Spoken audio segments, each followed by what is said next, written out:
Y bien, amigos de Calavera Nochilla, seguimos aquí en el aire de la 990, que siempre está de tu lado. Y vamos a hablar de un coleccionista de discos y grabaciones de los años 50 y 60, como Sebastián Cadenava. Hola, Sebastián, ¿cómo estás? Buenas noches. Hola, ¿qué tal, Marcos? ¿Cómo estás? ¿Cómo está la audiencia? Yo muy bien, por suerte. Muchas gracias por convocarme. Por favor, sabemos que tenés una vasta colección tanto de discos como también de grabaciones, tanto de radio y de televisión de los años 50 y 60, y nosotros acá siempre hablamos de Cacho Fontana, hablamos de Pinky, hablamos de el Negro Brizuela Méndez, ¿no? Los grandes locutores que hicieron la radio y la televisión de los años 50, 60, 70 también. Contanos un poquito de qué trata tu colección, qué abarca tu gran colección. Bueno, gracias por tus palabras, Marcos. Bueno, sí, puntualmente dicen mis padres que de muy chico me gustaban los discos de vinilo, long plays, que en ese momento tenía mi papá, que los ponía incluso sin saber leer, me decían poné tal tema y yo iba con la púa, con el pick-up y la púa, digamos, para ser más específicos, exactamente a la banda que me estaban pidiendo.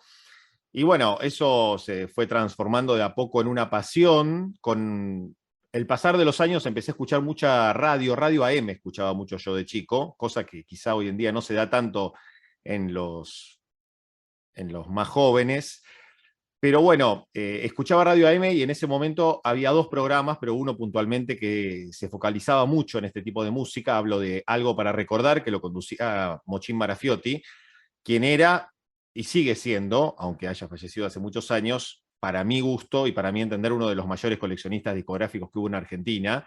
Su discografía era algo impresionante, tal es así que le pedían cosas de las más extrañas y las tenía en una época, como siempre digo, que no era tan accesible tener ciertas grabaciones como ahora. Ahora, para puntualizar, lo que es de Europa y de Estados Unidos es un poco más fácil porque está el 90% reeditado, cosa que no sucede, y eso muchos no lo saben quizá, con la música que se editaba en nuestro país, en Argentina, en donde está casi invertida. Hay un 20-25% reeditado y la mayoría de lo reeditado tiene que ver con el tango. Después todo lo que es jazz argentino, lo que es rock nacional, pero el anterior rock nacional, como han hablado en otras reuniones, en otras entrevistas en Calavera Nochilla con Víctor Tapia, por ejemplo, el rock que abarcó desde el año 55-56 al año 67, cuando supuestamente, entre comillas, comienza el rock nacional, ese rock no está reeditado para nada, hay muy poco de eso. Con lo cual, lo más valioso, digamos, de mi discografía, como de muchos de los que coleccionamos esa época de Argentina, es todo lo que se editaba y se grababa en Argentina, que, vamos a aclarar, además hay muchos intérpretes extranjeros que grababan discos en las discográficas argentinas, que venían de visita aquí, venían de gira, e iban, por ejemplo, no sé, a RCA Víctor o a Columbia Argentina o a D-Jockey, que era otro sello discográfico que ya no existe, a grabar. Era algo realmente curioso y muy valioso. Y en la radio, que vos lo relacionaste con Cacho Fontana y Brizuela Méndez, bueno, mi pasión se trasladó a eso porque claramente tiene todo que ver. En ese entonces, además, había algo que casi tampoco existe hoy en día, que es que las orquestas y los cantantes cantaban en vivo en la radiofonía argentina. Hemos tenido, y hay grabaciones hasta, de, no sé, de Edith Piaf, de Nat King Cole, presentados algunos por Blackie, otros por el gran Antonio Carrizo, en el caso de Edith Piaf, Antonio Carrizo, en el caso de Nat King Cole, Blackie, en Radio El Mundo, por ejemplo. Esas son cosas que tienen un valor impresionante y que están prácticamente perdidas. Hay muy pocas personas que tienen esas grabaciones, con lo cual es algo muy valioso. Totalmente. Vos sabés que yo tengo también la misma pasión. Yo me acuerdo que tenía 12 años, 13, y con los míticos cassettes TDK, ¿te acordás que comprábamos? Yo me acuerdo que Por salía supuesto. 1 peso el de 60 minutos y 1,50 en el 1 a 1, ¿no? 1 peso que son 50 el de 90 Exacto. minutos. Y yo grababa muchas cosas de la rock and pop, de radios, sobre todo FM, pero radios habladas. La venganza será terrible, Dolina, Claro. Pergolini, la Rock and Pop, bueno, diferentes programas. Y bueno, eso habrá sido en el año 92-93 con los cassettes. Ahora, grabaciones de radio de la época del 50, 60, 70, eso ya debe ser, ¿qué será? ¿En disco de pasta, en cintas, grabadores de cinta abierta? ¿Cómo pudiste conseguir ese material y en qué formato, ¿no? Grabados. Sí, claro, son cintas abiertas, la gran mayoría, por supuesto. No de todo es fácil conseguir el original. Algunas son cosas que fui consiguiendo de grabaciones. Hay cosas que te digo que tengo que ni siquiera se sabe bien cuál fue la fuente original. En el coleccionismo, además, se da mucho lo que es el canje entre coleccionistas, ¿no? Muchos se creen que hay mucho celo y recelo, pero no hay tanto. Con el tiempo uno va hablando con distintos coleccionistas, va conociendo a varios, y la gran mayoría dicen, ah, vos tenés este disco, no, no lo tengo, te paso este. Bueno, hay hoy en día con las redes sociales, hay grupos de Facebook o otros grupos donde se comparte el material. Al principio, cuando yo empecé, muchos vendían el material, después, bueno, con esta historia del canje se dieron cuenta de que es imposible tener todo, es imposible saber qué existía exactamente, ¿no? Porque todavía hoy día pasa que de intérpretes que fueron medianamente conocidos, sobre todo de Argentina, como te hablé antes, sucede que de golpe aparece un disco simple, que son los más raros a veces, que vamos a decirle a la audiencia que los simples son los que tienen un tema de cada lado, simplemente, que se le decían discos chiquitos. Bueno, ahí hay cosas rarísimas y a veces aparecen simples de intérpretes que uno dice, ¿y esto dónde estaba? Pero bueno, eso de la curiosidad y la sorpresa constante también es parte de esto que hace que uno siga apasionado, ¿no? Siempre se encuentra con algo nuevo, con algo sorpresivo, siempre alguien que uno conoce, otro coleccionista, tiene algo que uno no tiene. Entonces, bueno, aquí se da el canje, pero bueno, como decís vos, en lo que es radiofonía, sí, la gran mayoría estaban grabados en cinta abierta. Digo estaban porque también hay muchas cosas que se perdieron, ¿no? Hay Claro, directores de Radio Nacional, que no lo voy a nombrar, que han tirado cintas abiertas de años de la historia de Radio Nacional. no te puedo creer. Bueno, sí. Exactamente, sí, Vos ha sabés que sucedido. tengo un amigo que trabajó mucho tiempo en el Teatro Colón y contaba que, bueno, el Teatro Colón, si no me equivoco, fue trasladado a la ubicación actual en 1880, 1885, Uh -huh. después de un incendio. El Teatro Colón estaba donde ahora está el Ministerio de Economía y lo trasladaron Sí, a su actual ubicación. Y con el paso del tiempo, claro, el Teatro Colón es gigante, pero también acumulan las partituras y ellos, me contaba mi amigo, que ellos para hacer una obra ¿cómo se llama? Lírica, con orquesta, todo, vos tenés que comprarle, si todavía ¿cómo te puedo decir? Ponele, la viuda o los hijos de tal autor todavía estaba dentro de los 70 años de copyright, de pertenencia de la autoría, después de muerto el autor o la autora, vos tenés que comprar las partituras, ¿viste? Y claro. una vez él estaba saliendo y veía un par de operarios y unos volquetes, y veía que tiraban libros con las tapas de terciopelo, eran libros viejos y eran los libros con las partituras que habían comprado, que valían fortuna, y la gente que pasaba por ahí y sabían qué era, lo Sí, agarraban sí. y se lo llevaban como diciendo, no puedo creer que estén tirando esto a un volquete en el medio de la 9 de julio, pero bueno, tiene Es esas realmente cosas increíble. que no las podés creer. Sí, algo similar a lo que vos me comentás sucedió con la RCA Víctor de Argentina, que, bueno, estaba en la calle Paroicien y yo vivía de chico y hasta adolescente, siempre viví en el barrio de Saavedra, con lo cual estaba ni a 10 cuadras. Ahora en ese lugar hay una de las empresas de cable y de internet más conocidas de Argentina, y dicen que cuando cerró la RCA Víctor de Argentina, que hoy es BMG, pero está en otro sitio y ya no es una empresa que tiene estudios de grabación puntualmente en Argentina, tiraron cualquier cantidad de discos a la calle. Yo lamentablemente no pasé por ahí ese día, pero me lo han contado gente que vivía en las cercanías que se llevaban, como vos decís, camiones y camiones y autos que pasaban por ahí se iban llevando los discos. Algo realmente increíble y que hace que se pierda el material y que yo te dije al principio de la entrevista, que nuestro material grabado en Argentina sea tan valioso, porque en Estados Unidos y en Europa, salvo alguna excepción de algunos países, es todo lo contrario. Ellos han guardado todo, pero tienen los máster de todo. Por eso uno escucha, o sea, reediciones en CD, por ejemplo, de hace unos años, o lo que esté subido en YouTube de Estados Unidos y de Europa, y el sonido es increíble. ¿Por qué? Porque lo han remasterizado desde el máster, justamente. Acá, justamente, también hay reediciones de ese 20-25% que te dije en el comienzo, que están hechas de discos a veces. Nosotros, los coleccionistas, le hemos dado en su momento a BMG para que reedite CDs de la orquesta de jazz Varela Varelita, por ejemplo, es uno de los que yo di material, porque no tenían los máster. O sea, es algo realmente increíble porque, por ejemplo, la Jazz Varela Varelita, de quien te estoy hablando, fue de las más conocidas en los carnavales desde los años 40, 45 hasta los 70 que siguieron.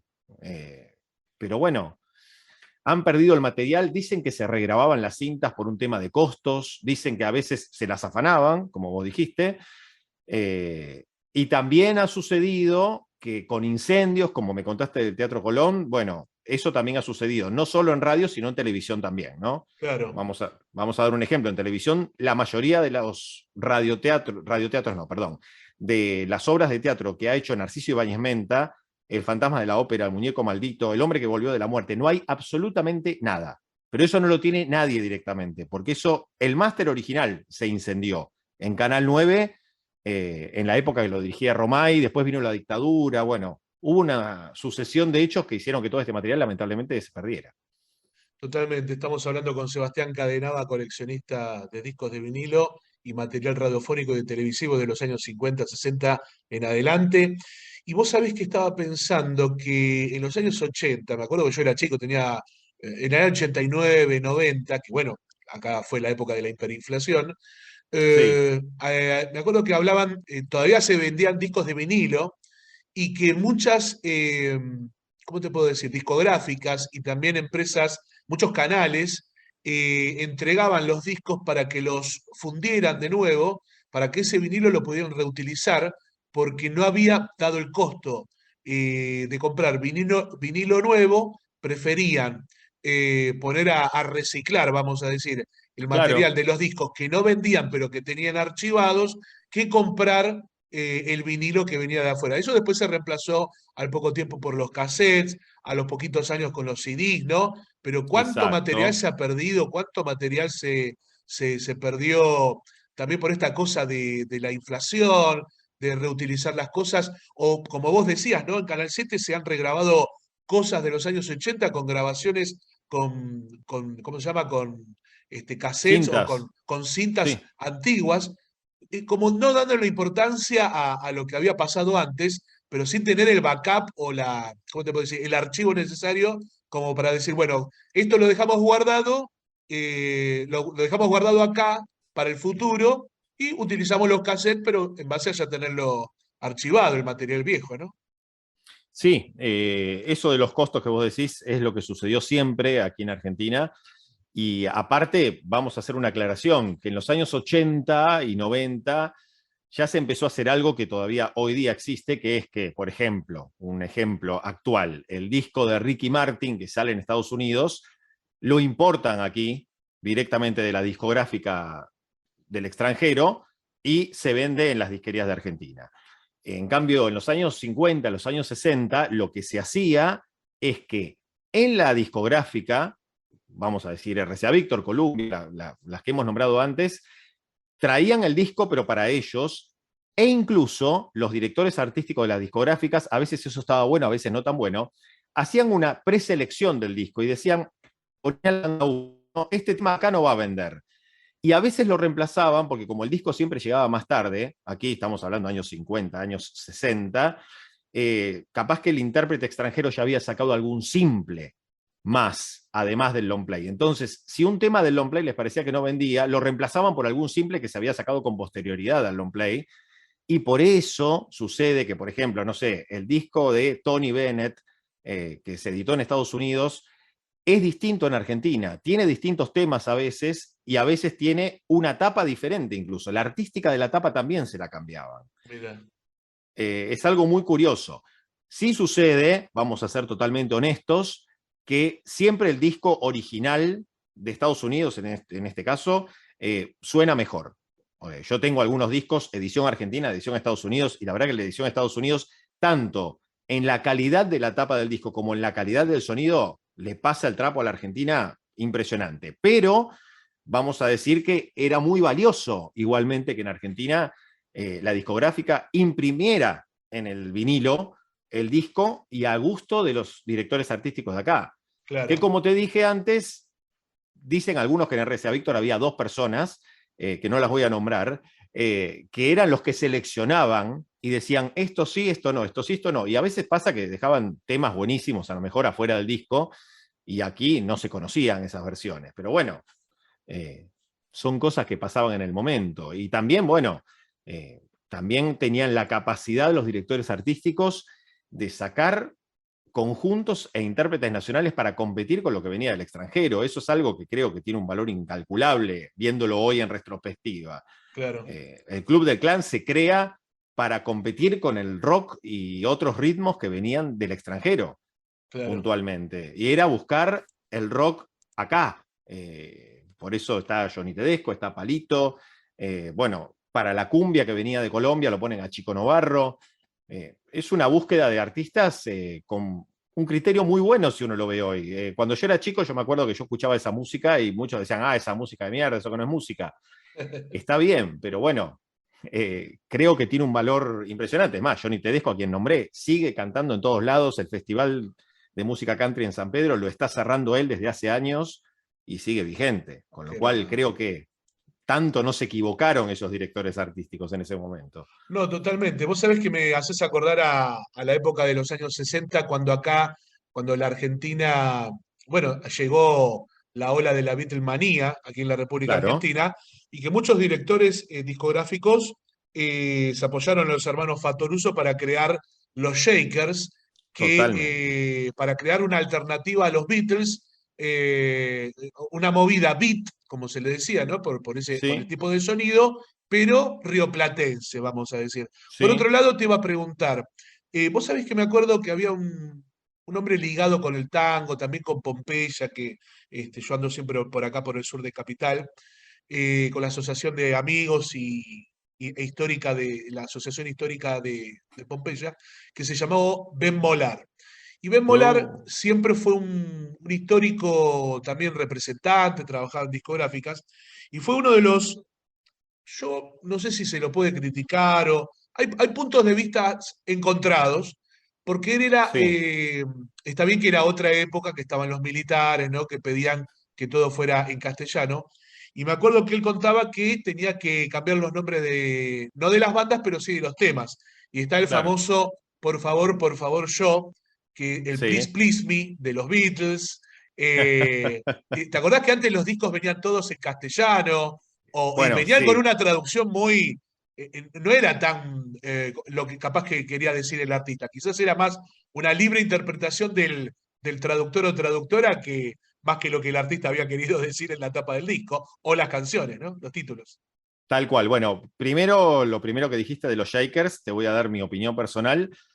Al margen de que querían buscar la Beatlemanía en Argentina, para mí es un grupo extraordinario los Shakers. Para mí lo que lograron es algo increíble al punto de que en Inglaterra, estamos hablando de la tierra de los Beatles, están reeditados los discos de los Shakers por sellos discográficos de Inglaterra, con lo cual creo que es algo muy bueno lo que hicieron. Aparte, uno lo escucha hoy a Hugo Fatoruso, el líder, junto a su hermano Osvaldo, de los Shakers, y ha hecho ritmos de todo. O sea, Fatoruso ha hecho de todo. Candombe, que es lo de su tierra Uruguay, pero además ha hecho de todo. Y uno lo escucha en la época de los Shakers y dice, ¿cómo este hombre cantaba y hacía estas cosas? Porque las composiciones casi todas eran de ellos, al estilo de los Beatles. No, algo maravilloso.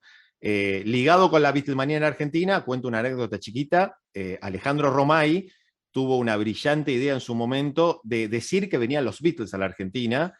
Hizo toda una movida en el aeropuerto y todo, y los que aparecieron eran llamados The American Beatles. Los Beatles americanos se llamaron en un disco EP que salió del disco de Jockey, y se armó un revuelo bárbaro porque todos pensaban que del avión iban a bajar los Beatles, fueron las cámaras y todo, y bajaron The American Beatles, un grupo que solo era un cuarteto con la onda Flequillo y la onda Beatles, pero nada que ver con lo que estaba previsto, así que fue un fracaso rotundo, por supuesto, esa movida de un grande, que fue Alejandro Romay. Las cosas hay que decirlas, ¿no? Ojalá hubiese muchos Alejandro Romay en los medios en Argentina hoy día. Totalmente. Así que bueno, eso respecto a lo de los Beatles. Respecto a los temas y a Ben Molar. Ben Molar fue un grande, realmente, fue un grande en serio, un gran representante de artistas, un gran hacedor de letras en castellano de los temas, porque vamos a aclarar que no es que traducían las letras, porque ¿qué le pasaba a Ben Molar?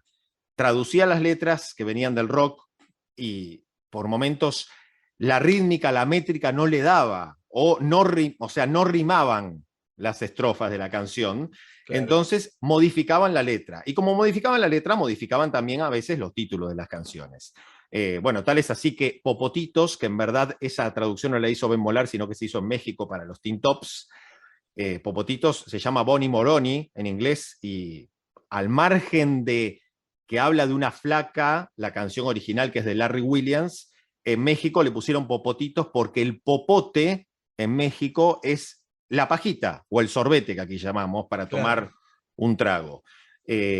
Y una anécdota con esto de traducir los nombres de las canciones y los nombres de los grupos también, porque vamos a aclarar, volviendo a los Beatles, que en el primer disco variado que salen los Beatles en Argentina, antes del Por Favor Yo que vos dijiste, que es el primer long play que se edita aquí, en un disco variado del sello de On Pops, sale un tema de los Beatles y ahí los llamaron Los Grillos.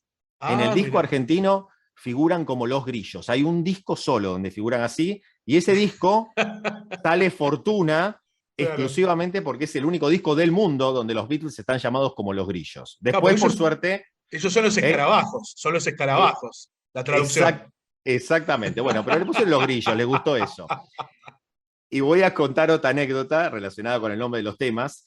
Cuando en Estados Unidos sale un cantante que es maravilloso, que se llamaba Guy Mitchell, que cantaba música country y comenzó a cantar rock y rockabilly también.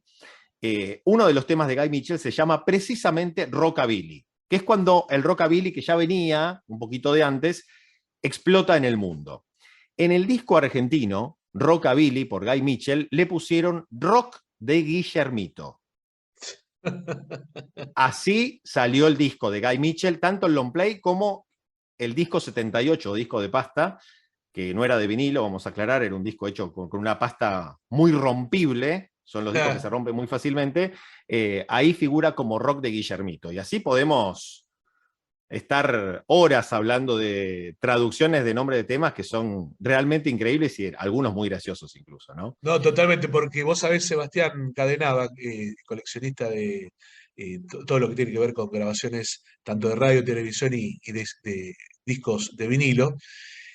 Por favor, yo, como fue la traducción de Ben Molar de uno de los temas icónicos de los Beatles, quiere decir en realidad, por favor, complaceme. Please, Claro, please me sería la traducción. exactamente. Por favor, complaceme es lo que quiere decir el título de la canción de los Beatles. Y acá le pusieron por favor, yo. O sea, vos decís, Claro, no, parece una cargada. Y te quería preguntar, mirá, de paso te quería contar y preguntar. En los años 1930, 1940, yo colecciono libros antiguos, ¿viste? Y sí, hay un mito, pero dicen que es bastante cierto, por la gran oleada de personas de Europa que vinieron aquí a la República Argentina en esa época, que, ¿viste en una de esas baratas de libros en Avenida Corrientes? Que, por sí, ejemplo, eh, una editorial cierra y venden un montón de lotes de libros para que la gente vaya y seleccione en Avenida Corrientes y 9 de julio. Bueno, entonces compras sí, libros editados hace un par de años, lo compras, capaz que antes salía, no sé, 1.000 pesos, ahora lo compras a 100 pesos. Perfecto. Años sí, 1930, 1940. Y dice que buscando, revisando, porque también había libros de personas que habían fallecido, ¿sí? Personas, sí, abogados, viste que en el centro hay muchos juristas, hay mucha gente ligada a la parte legal, ¿no? Perfecto. sí, Entonces las familias cuando fallecía esa persona, le decían a alguien, vení, fíjate en la biblioteca, llévatela y me das un dinero, pero por toda la biblioteca, ¿viste? Bueno, sí, vendían los libros de una persona fallecida. sí, Entonces dice que una vez encontraron, revisando, en una de esas baratas en Avenida Corrientes, encontraron un libro de 1400, casi del año 1500, que era una copia original de la Biblia de Gutenberg Mirá, y obviamente que la compraron, se la llevaron para Europa. claro. Entonces, mirá las cosas mirá, yo no he encontrado la Biblia de Gutenberg, pero por ejemplo he encontrado en estas baratas, te lo digo, una Sí, carta firmada por Quinquela Martín, claro. una foto firmada por Ricardo Rojas, el gran escritor argentino. Ujú. ¿Qué te quiero decir con esto? Que estas baratas siempre tienen esas cosas para nosotros que los que somos coleccionistas, que si vos sabés buscar y te metés, investigás, tenés que dedicarle tiempo, encontrás joyitas que capaz que la comprás por una ganga, muy barato. Entonces te iba a preguntar, ¿vos qué has encontrado como una ganga a precio irrisorio? Y vos decís, esto no lo puedo creer que lo estén vendiendo, no sé, a 10 pesos y me lo estoy llevando, o en Parque de Rivadavia. ¿Qué has encontrado así de loco, de distinto, de raro, de material? Mirá, sí, hay algo en lo que vos decís que coincido, que tiene que ver con que una cosa son las disquerías especializadas, que las hay, que venden vinilos, hay un montón, la gran mayoría, no todas, pero la gran mayoría están por la zona de microcentro y están metidas en algunas galerías. Ahí vas a encontrar los precios más o menos que son acordes al disco que te llevas. Ahí no Claro. salen todos los discos lo mismo, ahí no hay baratas, salvo algunos lotes que ponen en general en el piso, tipo discos, oferta, tantos pesos, eso en general son discos que hay a borbotones por todos lados. Pero sí sucede que cuando hay baratas o cuando hay mercados o lugares así, pasa que en general cuando ponen discos tantos pesos y no hay otra batea de discos, sino que todos los discos salen lo mismo, ahí sí sucede que lo de raíz que sucede es que la persona que vende los discos no sabe Claro, claro, puntualmente. claro. Entonces, cuando la persona no sabe, dice, los discos los pongo cada uno a un valor de hoy, te digo, 100 pesos. Y quizá ahí encontrás un disco que sale, no sé, 5.000, 10.000 pesos y te lo llevas a 100 pesos. Me ha sucedido en varias oportunidades. Estaba haciendo memoria mientras vos me preguntabas, pero bueno, un disco, por ejemplo, de Horacio Ascheri me pasó, que los discos de Horacio Ascheri, que es el solista de los Pickups, uno de los grupos que empezó cantando twist y rock en castellano en los comienzos de los años 60. Bueno, los discos de Horacio Ascheri, que son 3 long plays nada más que grabó en el sello Music Hall, como solista habló, son muy caros. Son discos que deben rondar entre los 5.000 y los 10.000 pesos, de acuerdo a quién te lo venda. Y yo lo conseguí hace muchos años, pero a valor de hoy, como decirte a lo que te dije antes, 100, 150 pesos.